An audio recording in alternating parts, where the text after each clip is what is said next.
सभी को नमस्कार। आज हमारे साथ हैं अनुराग सर पीजीटी-सीएस हैं केंद्रीय विद्यालय में, और आप लोगों की इंटरव्यू में मदद करने के लिए सर अपने इंटरव्यू के एक्सपीरियंसेस शेयर करने वाले हैं, ताकि सर के जो एक्सपीरियंस हैं उससे आप एक अनुमान लगा लो कि इंटरव्यू में आपको अपनी प्रिपरेशन कैसी करनी है और आपकी प्रिपरेशन कैसी चल रही है। तो अनुराग सर से सबसे पहले मैं ये पूछना चाहूँगा कि सर आपका जो सीएस बैकग्राउंड है और आपने जो अपनी बीटेक की उसके बारे में थोड़ा सी इन्फॉर्मेशन दीजिएगा। सभी को नमस्कार। मेरा नाम अनुराग प्रजापति है। मैं पीजीटी-सीएस हूँ 2019 बैच से। मेरा एजुकेशन बैकग्राउंड ये था कि मैं 9 to 12 अपने गांव से किया था। इसके बाद बीबीडी NITM लखनऊ से मैंने बीटेक किया था। इसके बाद मैंने गेट की तैयारी की दिल्ली से, और इसके बाद मैं एमटेक कर रहा था NIT कुरुक्षेत्र से। और मैं वहाँ से करते करते फॉर्म आया KVS का, मैंने अप्लाई किया और रिटर्न दिया, इंटरव्यू दिया, मेरा सिलेक्शन डायरेक्टली वहीं से हो गया था रिटर्न में ही।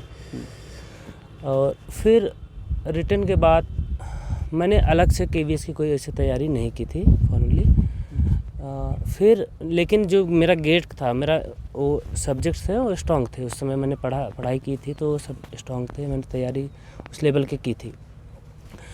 तो आप जब इंटरव्यू की तैयारी कर रहे हैं तो आप जो रिटन वाला पोर्शन है, जो अब तक पढ़े आप रिटन के लिए, वो सारा का सारा आप तैयार रखिए, क्योंकि जब इंटरव्यू में जाएंगे आप वो उस सिलेबस से कहीं से भी कुछ पूछ सकते हैं।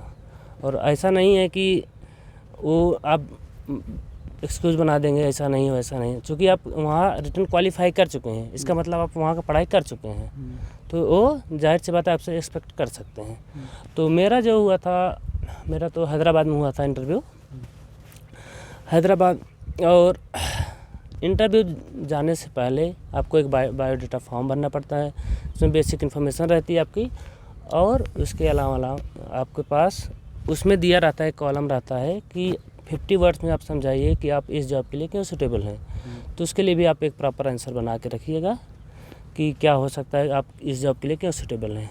और उसके नीचे रहता है आपका स्पेशल अचीवमेंट्स वगैरह अगर कोई है आपके, और कोशिश करिएगा कि आप ऐसा अचीवमेंट्स रखिए कि जो इससे रिलेट करता हो आपसे। जॉब के लिए भी अगर ठीक है, या टेक्निकल कोई और अचीवमेंट्स है उसको वही रखिएगा। तो मैंने अपने वाले में तो JRF रखा था, क्योंकि मेरा उसी साल JRF भी हुआ था। और जब मैं इंटरव्यू रूम में गया तो सबसे पहले क्वेश्चन ऑफ कोर्स वही रहता है कि अपना इंट्रोडक्शन दीजिए। इंट्रोडक्शन में आप अपना नाम, father name, educational background, achievements है कोई, और हॉबीज, ये सब। और कभी कभी क्या अगर वो सुनते जा रहे हैं आपका इंट्रोडक्शन, तो इसका मतलब ये है कि वो थोड़ा आप जानना चाह रहे हैं आपके बारे में, तो और चीज़ें बताइए, आपके स्ट्रेंथ्स क्या है, वीकनेसेस क्या हैं, और वीकनेसेस को दूर करने के लिए मैं ये सब ट्राई कर रहा हूँ, ये सब हो सकता है। और इसके बाद आपसे सब्जेक्ट के क्वेश्चन पूछे जाएंगे, सब्जेक्ट क्वेश्चन पूछे जाएंगे, या डायरेक्टली हो सकता है बोल दिया जाए कि डेमो क्लास के लिए बोल दिया जाए।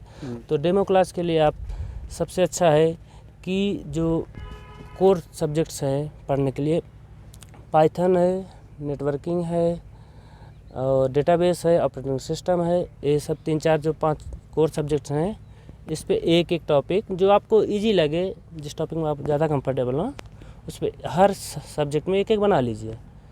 और उस टॉपिक को जब वो बोलें कि आप एक डेमो क्लास दे के बताइए, तो उस पर डेमो क्लास दे दिए। लेकिन डेमो क्लास में ऐसा भी हो सकता है कि आपसे वो बोलें कि इस टॉपिक पे देना है आपको, और अगर वो आप टॉपिक नहीं तैयार किए हैं, आप कंफर्टेबल नहीं है, तो आप उनसे रिक्वेस्ट कर सकते हैं, सर मैंने ये टॉपिक तैयार किया है, आप जो बोल रहे हैं उसमें मैं कंफर्टेबल नहीं हूँ, तो आप रिक्वेस्ट कर सकते हैं उनसे। तो वो आपको मोस्टली चांस से परमिशन दे सकते हैं, इवन दे देते हैं। वो जनरली यही देखना चाहते हैं कि आप पढ़ा ले रहे हैं कि नहीं, कितने अच्छे से एक्सप्लेन कर ले रहे हैं टॉपिक, बच्चों को समझ में आ जाएगा कि नहीं आपका। तो डेमो क्लास के लिए आप हर सब्जेक्ट से थोड़ा थोड़ा तैयार करके जाइए। और जहाँ तक मेरी बात है, मुझसे तो चूँकि पाइथन उसमें नया इंट्रोड्यूस हुआ था, तो पाइथन से ज़्यादा क्वेश्चन थे नहीं।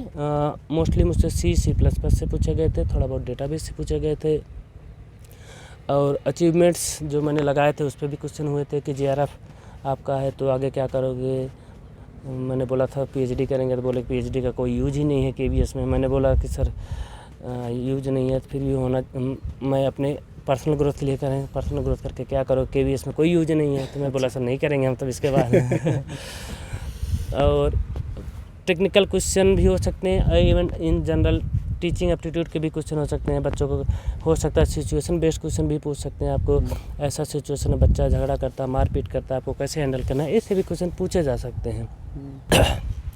पाइथन में मेरे हिसाब से आपको अगर तैयार करना है तो मेरे हिसाब से थोड़ा लिस्ट थोड़ा इजी है, स्ट्रिंग थोड़ा इजी है, इस पर थोड़ा आप तैयारी करके जाइए। ये आप डेमो क्लास के लिए अगर तैयार कर रहे हैं तो ये थोड़ा इजी टॉपिक्स हैं, हो जाएंगे आपके।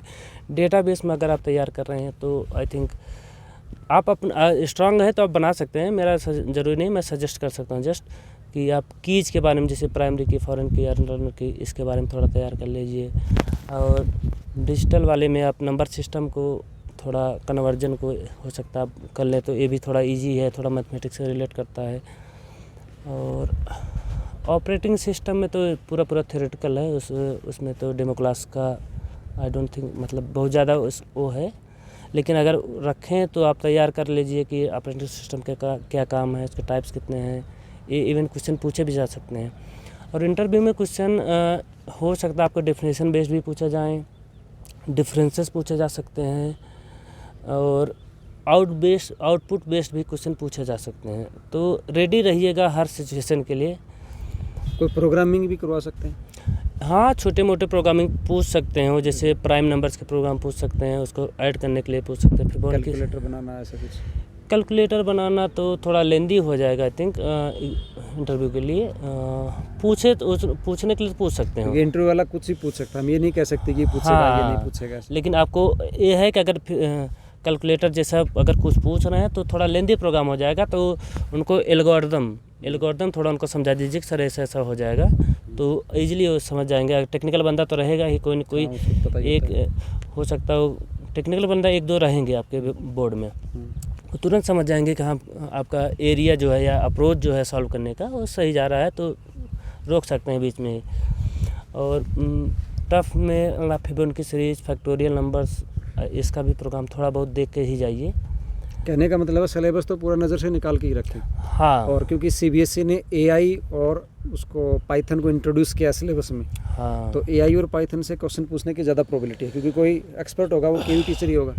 हाँ, केवी टीचर्स हो सकता है, या कभी कभी जहाँ इंटरव्यू लिया जाता कोई है सीबीएसई का पर्सन होगा, हाँ सीबीएसई हो सकता है, या नियरेस्ट इंजीनियरिंग कॉलेज का प्रोफेसर भी बुला सकते हैं, हो सकते हैं। तो आप ये सब तैयार के लिए डेटाबेस में मुझे लग रहा है कि आप कीज वगैरह तैयार करके जाइए, थोड़ा डिफरेंस वगैरह, प्राइमरी की, कैंडिडेट की, सुपर की, ये सब हो सकता है। और करंट जो टॉपिक्स हैं, करंट इशूज़ जो हैं या करंट टेक्नोलॉजी जो हैं, उस पर भी थोड़ा फोकस करके जाइए। और सीएस के अलावा आपको आईपीवी, इंफॉर्मेशन प्रैक्टिस, उसका भी सिलेबस जो है कवर कर जाइए। और एआई 9th-10th में पढ़ाया जा रहा है इस समय केवीज के अंदर, तो एआई का जो डेफिनेशन है, उसका स्कोप क्या है, आगे क्या यूज है, या आपके मतलब घरों में क्या उसका यूज हो रहा है, ये सब पूछा जा सकता है सभी के लिए। तो सर इंटरव्यू में इसके अलावा कोई ऐसा एक्सपीरियंस है आपको जो कुछ अलग से रहा हो, सभी में आज तक याद हो, इंटरव्यू मेंबर के साथ ऐसी कोई विशेष ह्यूमरस बात हो गई हो, या कोई ऐसी बात के ऊपर आप लोगों की हुआ कि सर ऐसा होता है, ऐसा नहीं होता? नहीं, मेरे इंटरव्यू में थोड़ा हो गया था कि मुझसे जो क्वेश्चन पूछा गया था तो पार्सली मैं सही था, पार्सली वो इवन मैं थोड़ा करेक्ट नहीं था, लेकिन मैं तभी फोर्स कर रहा था, नहीं सर मैं ही सही हूँ। लेकिन आपको ऐसा नहीं करना, आप अगर गलत हैं थोड़ा बहुत तो एक्सेप्ट कर लीजिए, नहीं सर मैं गलत हूँ इस समय, या फिर ये बोलते सर मेरे हिसाब से तो ऐसा ही होता है, मुझे तो ये पता है। हाँ, मुझे जहाँ तक नॉलेज है ऐसा है, हो सकता है करेक्ट हो, करेक्ट नहीं। आप अगर करेक्ट नहीं है पूरी तरह से, आपको नॉलेज नहीं है उस चीज़ की, आप उसमें फोर्स नहीं करिए नहीं सर मेरा ही सही है, आप गलत हैं, ऐसा नहीं करना। और कोई निगेटिव चीज़ नहीं बोलनी है वहाँ पर। और अगर हो सकता है पोस्टिंग के लिए भी बोला जाए, आपकी पोस्टिंग यहाँ कर दिया, नॉर्थ ईस्ट में कर दिया, साउथ में कर दिया, लैंग्वेज प्रॉब्लम होगी, ये होगी, कैसे बच्चों को मैनेज करना है, तो उसको बोलना है पोलाइटली, सर सब कुछ हो जाएगा, धीरे धीरे सिचुएशनल होते हैं, 1-2 दिन में एडजस्ट हो जाएगा, 2-4 दिन में एडजस्ट हो जाएगा, ये सब आपको उसी हिसाब से बोलना है। और आपको एक क्वेश्चन ये भी हो सकता है कि आप आईटी सेक्टर के हैं, आपको प्राइवेट सेक्टर में बहुत सारे पैसे मिलते हैं। अदर ब्रांचेस के अलावा कंप्यूटर साइंस को ज़्यादा पैसे मिलते हैं। ज़्यादा पैसे मिलते हैं, तो आप इसमें कम पैसे मिलेंगे तो क्यों चूज़ कर रहे हैं? इसका तो मोस्टली कैंडिडेट से पूछा भी जा सकता है, तो आप इसका अच्छा से एक आंसर तैयार करके रखिए अपनी तरफ से। आप केवी में ही क्यों आना चाहते हैं? केवी में ही क्यों कंपनी में क्यों नहीं जाना हाँ, चाहते? कंपनी में क्यों जाना चाहिए और गवर्नमेंट फील्ड में क्यों आना चाह रहे हैं? जब आपके पैसे इतने अदर फील्ड्स में इतना पैसे हैं, सॉफ्टवेयर फील्ड में इतना पैसे हैं, आपके दोस्त कुछ दिन बाद इतना पैसा कमाएंगे, आप कम रह जाएंगे तो क्या फील करेंगे आप? ऐसे क्वेश्चन भी पूछ सकते हैं वो लोग। ठीक है। तो अनुराग सर ने अपने बहुत ही वैल्यूएबल एक्सपीरियंसेस आपके साथ शेयर किए हैं और कुछ सजेशंस भी आपको दिए हैं। हम अपेक्षा करते हैं कि सर के अनुभव आपके काम आएंगे और उनको यूज़ करते हुए आप अपने इंटरव्यू की अच्छे से प्रिपरेशन करेंगे। हम आप सभी को अग्रिम शुभकामनाएं देते हैं। धन्यवाद। जी सही बनाया, कंटिन्यू।